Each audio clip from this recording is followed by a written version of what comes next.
오늘 주님께서 주신 말씀은 시편 49편의 말씀입니다.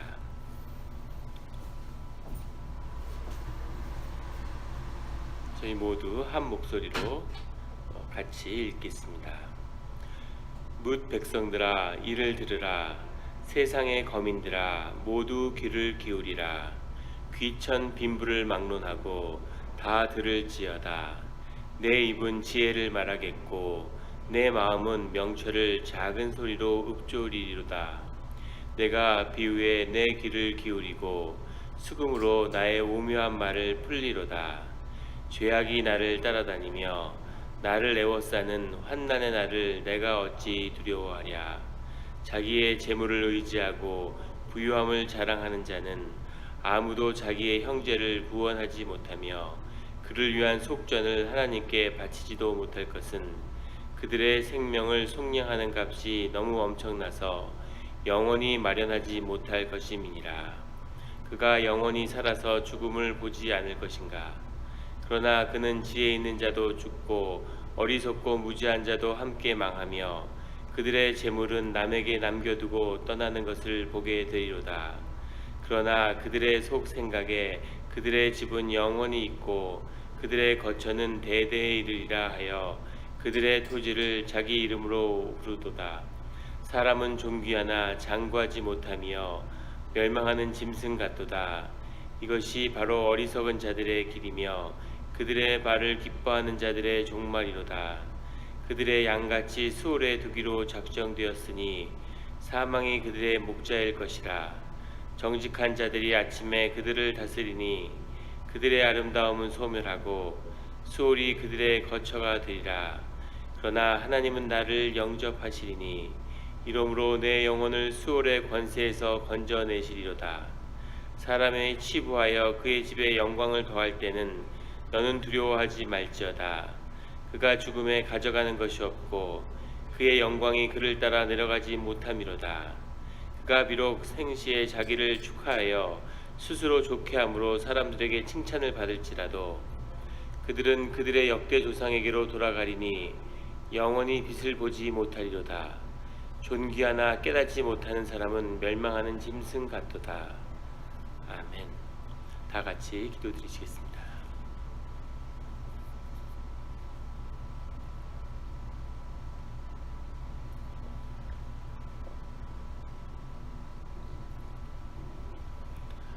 하나님 아버지 감사합니다.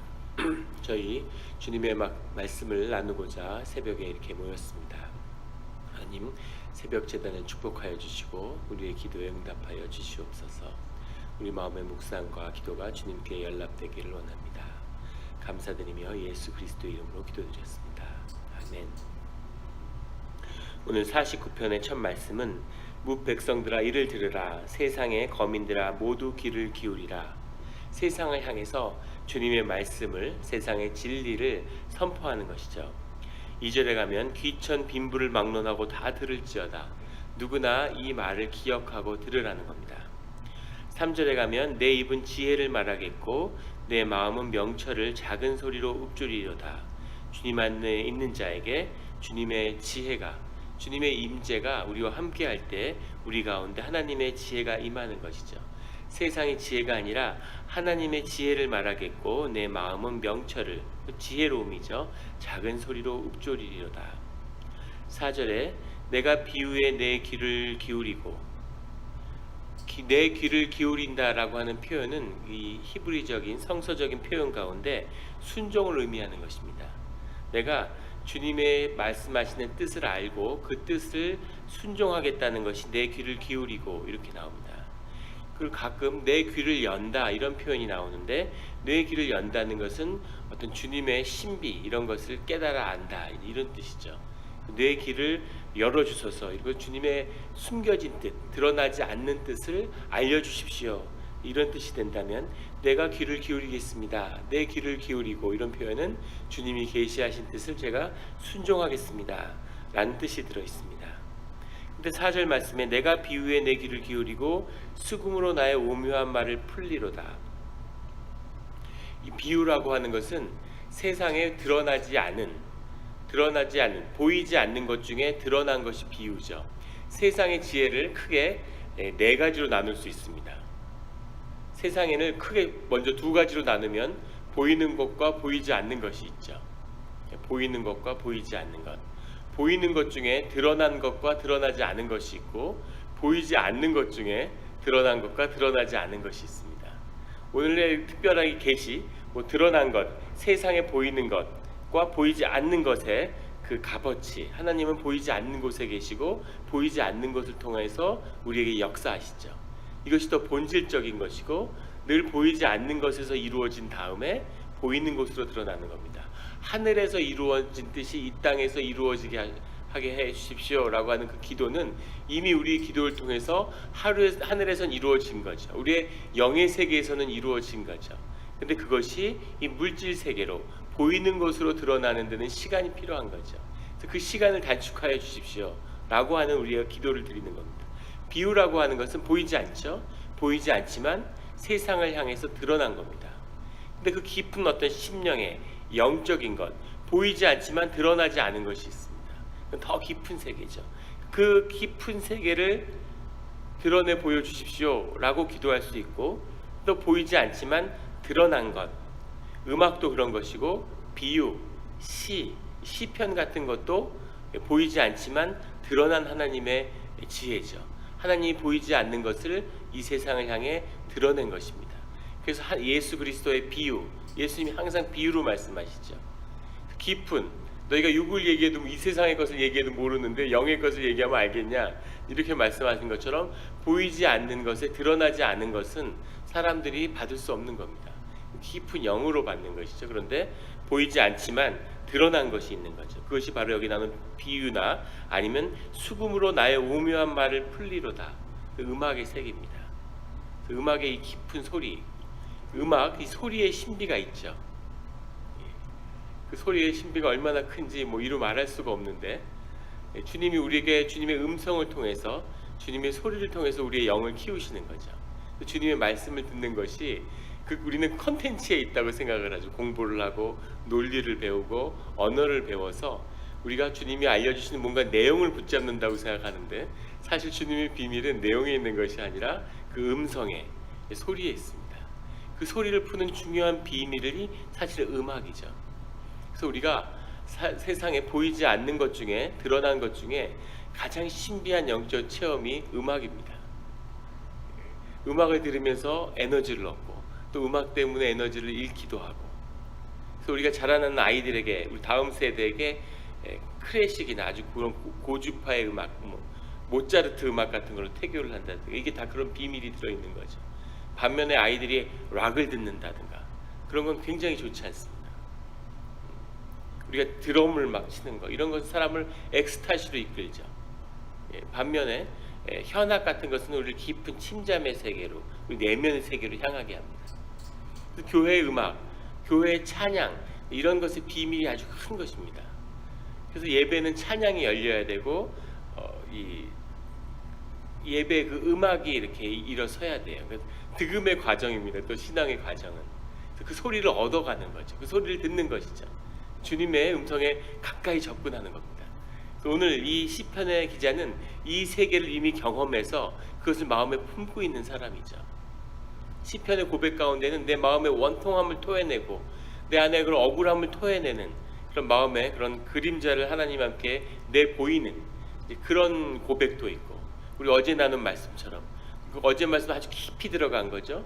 주님과의 어떤 신부의 교제, 깊은 영적인 교제, 그 세계를 노래하는 그런 고백이 있고, 오늘의 말씀처럼 마음에 주님을 품었는데 그 품은 하나님의 마음을 세상에 대하여 선포하는 이런 고백도 있는 것이죠. 5절에 가면 죄악이 나를 따라다니며 나를 애워싸는 한낱의 나를 내가 어찌 두려워하랴. 아케브라고 하는 게 사실은 나를 따라다니며 나를 애워싸는, 이게 한 단어인데 아케브라는 단어인데 이렇게 나누어서 해석을 했어요. 왜냐하면 아케브라는 단어가 굉장히 난해하기 때문입니다. 뒤꿈치라는 뜻인데 계속 뒤꿈치가 나를 따라다니죠. 나와 분리될 수 없죠. 나와 항상 함께하는. 근데 죄악이 나를 애워싼다. 나를 따라다니면서 그 죄값이, 환난의 날이 나를 둘러싸고 있다는 거죠. 근데 내가 그것을 두려워하지 않는다는 겁니다. 이렇게 그 삶을 살아오시다 보면 그런 경험이 있으실 거예요. 신앙의 길 가운데 뭔가 진짜 그 마귀가 무슨 뿅망치를 들고 내 머리를 두더지처럼 때리는 것 같은, 이렇게 하면 이게 꼬이고 저렇게 하면 저게 꼬이고 이걸 하면 이게 꼬이고, 계속 뭔가 일이 어려운 거지. 이렇게 어렵고 저렇게 어렵고. 근데 그런 문제가 어려울 때 사실은 잠잠히 주님을 구해야 되는 거죠. 뭔가 하나님이 말씀하시는 게 있는 겁니다. 사실 거기까지 가면 안 되는데 거기까지 이미 간 거죠. 그럴 때는 그것을 돌이키는, 주님 안에서 가만히 있어야 돼요. 근데 사람이 뿅망치로 맞으면 더 뛰는 거죠. 더 움직이고, 그럼 일이 더 어려워지고 점점 이상한 일을 하고, 나중에 평화를 회복하고 주님 안에서 되돌아보면 내가 왜 그랬을까? 내가 뭔가 쉬운 것처럼 왜 그런 결정을 했을까? 자꾸 나쁜 결정을 계속 하게 되는 겁니다. 이게 바로 야케브에 나오는 죄가 나를 애워쌌다고 하는 그런 표현인 거죠. 뒤를 따라다니며 내 삶 속에 이렇게 문제를 어렵게 하는 그런 악의 문제가 있다는 겁니다. 그런데 그것을 이제 두려워하지 않는 것이죠. 6절부터 11절까지는 다 돈에 대한 얘기입니다. 돈에 대한, 부에 대한 그런 얘기죠. 쭉 읽어보면 자기의 재물을 의지하고 부유함을 자랑하는 자. 재물을 의지한다고 하는 것은 우상 숭배죠. 재물이 아니라 무엇을 의지해도 주님이 아는 것을 의지하는 것은 다 우상 숭배입니다. 재물이 자기의 우상이 된 거죠. 아무도 자기의 형제를 구원하지 못하며 그를 위한 속전을 하나님께 바치지 못하고 그의 생명을 속량하는 값이 엄청나서 영원히 마련하지 못할 것임이니라. 쭉 가서 11절에 가면 그러나 그들의 속의 생각에 그들의 집은 영원히 있고 그들의 거처는 대대에 이르리라 하여 그들의 토지를 자기 이름으로 부르도다. 토지를 자기 이름으로 부른다는 것은 토지에 자기 이름을 붙인다는 뜻이죠. 우리가 알고 있는 뭐 햄프셔, 요크셔 이런 게 다 사실 요크 가문, 이 자기의 영지에다가 이름을 붙이는 거죠.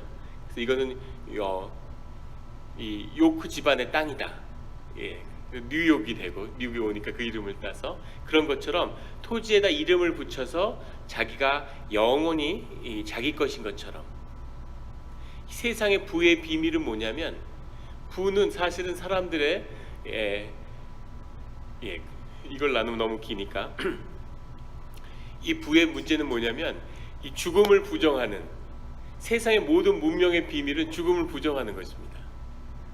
우리 삶의 비밀이죠. 사람들이 왜 집을 막 치장하고 굉장하게 꾸미고 뭘 쌓으려고 그러고 뭘 만들려고 애를 쓸까요? 사람들이 영이 있고 생명이 있기 때문이죠.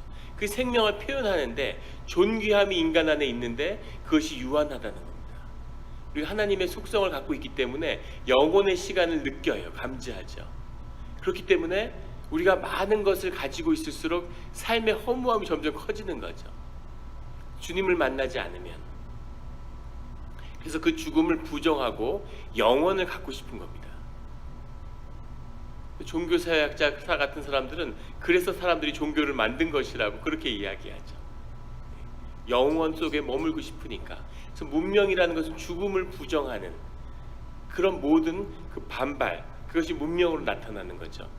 무언가를 쌓고 건물을 짓고 나는 영원하다, 나는 잊혀지지 않아, 나는 사라지지 않아 라는 그런 자신의 고백을 세상에 담는 거죠. 그런데 그 모든 것이 허무할 뿐이라는 겁니다. 12절에 나오는 사람은 존귀하나 장구하지 못하며 멸망하는 짐승 같도다. 사람은 존귀한 겁니다. 그 존귀한 삶의 그 생명이라는 것이 가지는 그 존귀함이 있죠. 그런데 장구하지 못하다는 거죠.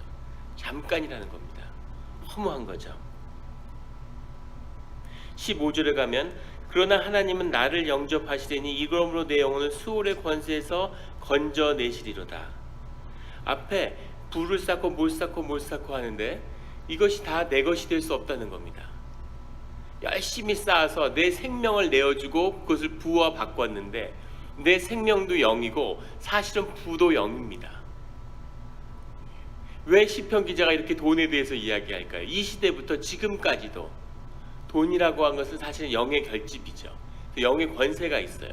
독립적인 힘이 있습니다. 돈이 세상을 다스리는 파워가 있는 거죠. 그래서 거기에 묶이는 거죠. 그게 우상 숭배가 되고 그것이 내 삶을 지배하게 되는 겁니다. 돈을 다스리는 권세가 없는데 돈이 주어지면 그러면 삶을 파괴하죠. 대표적인 게 로또 같은 거죠. 로또가 정말 악한 건 정말 어려운 사람들에게 돈을 걷어다가 그걸 만들죠. 그래서 그 사람들에게 전혀 준비되지 않는 사람에게 갑자기 돈을 주는 거죠. 전형적인 아주 악한 세상의 방식이죠. 열매를 주는 겁니다. 땅을 갈고 씨를 뿌려서 나무가 자라서 하나님이 주는 방식으로 그 열매를 따서 그 삶을 다스리는 그 능력으로서의 삶을 키워주는 것이 아니라 그냥 열매를 주죠. 그러면 열매에 매이게 됩니다. 아이들이 숙제를 하는데 중요한 것은 수리 능력이잖아요. 그래서 그걸 키워주기 위해서 문제를 끙끙거리고 푸는데 그 능력이 있는 거죠. 아주 유명한 크리스찬인데 학원 강사를 하세요. 그분이 학원에서 강의를 하는데 아이들이 수리력이 늘지 않는 이유는 학원에 다니기 때문이라고 얘기하더라고요.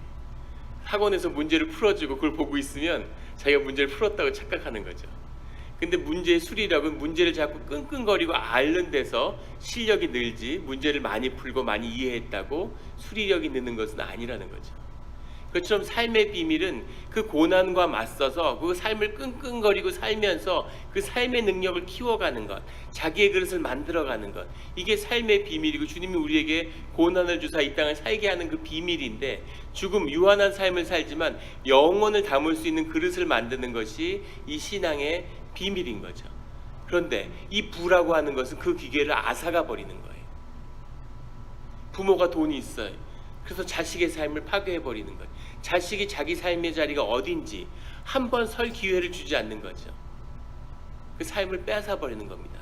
저주죠, 사실은. 필요할 때 그 권세 가운데 주어져서 그걸 다스릴 때, 이럴 때 좋은 방향으로 쓰여질 수 있는 거죠. 근데 오늘 시편에 나오는 것처럼 부를 의지하고, 6절에 나오는 것처럼 재물을 의지하고 부유함을 자랑하는 자, 이런 자는 사실은 나쁜 영의 붙들림을 받은 거죠. 그래서 그 끝은 비참할 뿐이다. 수월에 내려간다. 무슨 재물을 마련한 게 뭐가 그렇게 죄라고, 돈이 많은 게 무슨 죄라고, 그것이 수월에 내려갈 일인가. 그런데 재물을 의지한다는 것 속에는 많은 뜻이 들어있다는 겁니다. 그 5천만 불 이상 슈퍼로또에 당첨된 사람이 한 150명 된대요. 미국이 엄청나죠. 그 경제가 커서 그런지. 그 150명을 다 조사해봤는데 5년 뒤에 어떻게 됐는지. 미국의 이혼 법정에 들어가는 천쌍에게 앙케이트를 했습니다. 당신이 지금 들어가면 바로 이혼하는 거예요. 마지막 조정하는 법정에서. 그런데 이혼 안 하면 100만 불을 주겠다, 이렇게 제안했습니다. 100만 불 필요 없고 우린 이혼해야 되겠다고 이혼한 커플이 몇 커플일까요? 제로입니다. 제로. 100만 불만 주면 지금 당장 안 살려고 그랬는데 또 참고 살아보겠다는 거죠. 그 사람의 마음입니다, 지금. 그런데 5천만 불 이상을 주어진 150여 쌍의 그 로또 당첨자들이 5년 뒤에 아무도 가정을 지키는 사람이 없더라는 거지. 더 놀라운 건 재산을 지킨 사람도 없습니다. 전부 다 마약을 하고 삶이 다 파괴돼 버리는 거죠. 이런 무서움, 그것을 이야기하는 거죠. 16절에 가면 사람이 치부하여 그의 집에 영광을 더할 때 너는 두려워하지 말지어다. 영광이라는 게 카보드란 말인데 그걸 부유함으로 해석하는 것이 더 정확할 것 같습니다. 치부해서 그 집에 부유함, 돈을 더 쌓을 때 너는 그런 것을 두려워하지 마라. 17절에 악인이 흥황하는 것을 부러워하지 말라, 이런 말과 통하는 거죠. 그가 죽음에 가져가는 것이 없고 그의, 여기도 카보드입니다. 그의 부가 그를 따라 내려가지 못함이로다. 우리가 죽어서 가져갈 수 있는 것만이 내 것입니다. 내 것이라는 것의 의미는 내가 마음대로 할 수 있어야죠. 그래서 우리가 죽어서 가져갈 수 있는 것이 내 것이에요. 내 성품, 내 인격, 내 마음, 내 경험, 다 내 것입니다. 내 집, 내 돈, 내 차, 내가 가져갈 수 있나요? 내 것이 아닌 거죠. 그래서 그런 것을 위해서 내 것을 내어주는 자는 어리석은 자인 거죠. 수월에 내려간다는 게 네가 나를 섬기지 않고 재물을 섬겨? 이러고 주님이 벌을 준 것이 아니라 그 끝은 결국은 모든 사람의 밟아가는 그 운명처럼 그냥 수월로, 그냥 지하로 땅 밑으로 가버리는 그런 것이라는 거죠. 18절에 그가 비록 생시에 자기를 축하하며 스스로 좋게 함으로 사람들에게 칭찬을 받을지라도, 사람들이 부유함을 좋아하고 부유함을 사람들이 다 좋아하죠. 그래서 그것으로 인해서 자기가 칭찬을 받을지라도 그들은 그들의 역대 조상에게 돌아가리니 영원히 빛을 보지 못하리로다. 마지막 절에 존귀하나 깨닫지 못하는 사람들은 멸망하는 짐승 같도다. 존귀하지만, 인간의 생명을 펴서 존귀하지만 깨닫지 못하는 자들, 삶의 비밀을, 우리 삶에 가는 그 깊이 보이지 않는, 드러나지 않는 그 세계를 보지 못하는 자는, 그런 자는 결국은 멸망하고 만다라고 하는 거죠. 짐승과 다를 것이 없다는 거죠. 오늘 시편 기자는 앞에 나온 것처럼 누구를 귀천 빈부를 막론하고 다 들을지어다, 다 들을지어다. 이 비밀을 세상에 전하고 싶은데, 이게 복음이죠. 이것을 알리고 싶은데 알릴 방법이 없어서 이 가르침을 음악으로, 수금으로도 풀어내고, 그리고 이것을 비유로도 풀어내는, 그것에 귀를 기울이라고 호소하는 겁니다. 여기 새벽 제단에 나오는 분들은 이제 그런 비밀을 보이지 않는데 드러난 것에 귀를 기울이시는 분들이죠. 그 귀 기울임을 통해서 주님의 음성을 듣는, 그 인도하심을 통해서 삶의 비밀을 깨달는, 세상을 다스리는 권세를 통해서 삶을 선물로 받는, 누리는 그 축복이 함께하기를 예수 그리스도의 이름으로 축원합니다. 기도드리시겠습니다. 하나님 아버지, 감사합니다. 우리 주님의 말씀을 붙들고 이 새벽에 다시 세상을 향하여 오늘 시편 기자의 고백처럼 세상은 들을지어다, 세상은 들을지어다 주님의 말씀을 이렇게 선포하며 나아가기를 원합니다. 주여 아버지여, 주님의 권세를 주시고 우리가 고난의 비밀의 일체를 깨달아서 우리가 푸른 초장을 가든지 음침한 골짜기를 걷든지 늘 주님과 동행하며 주님으로 인해서 우리 삶의 의미가 깨달아지고 그 풍성함을 누리고 우리의 기쁨과 우리의 삶의 행복이 환경에 있는 것이 아니라 우리 심령 가운데 있는 것임을, 그 심령을 통해 세상이 변화하는 것임을 깨달아 하는, 이제는 그 악한 고리를 끊어버리고 그 악한 고리를 끊고 복된 하나님의 길을 들어가는 그런 일들이 오늘 이 아침에, 오늘부터 지금 이 순간에 이루어지게 하여 주시옵소서. 감사드리며 예수 그리스도 이름으로 기도드렸습니다.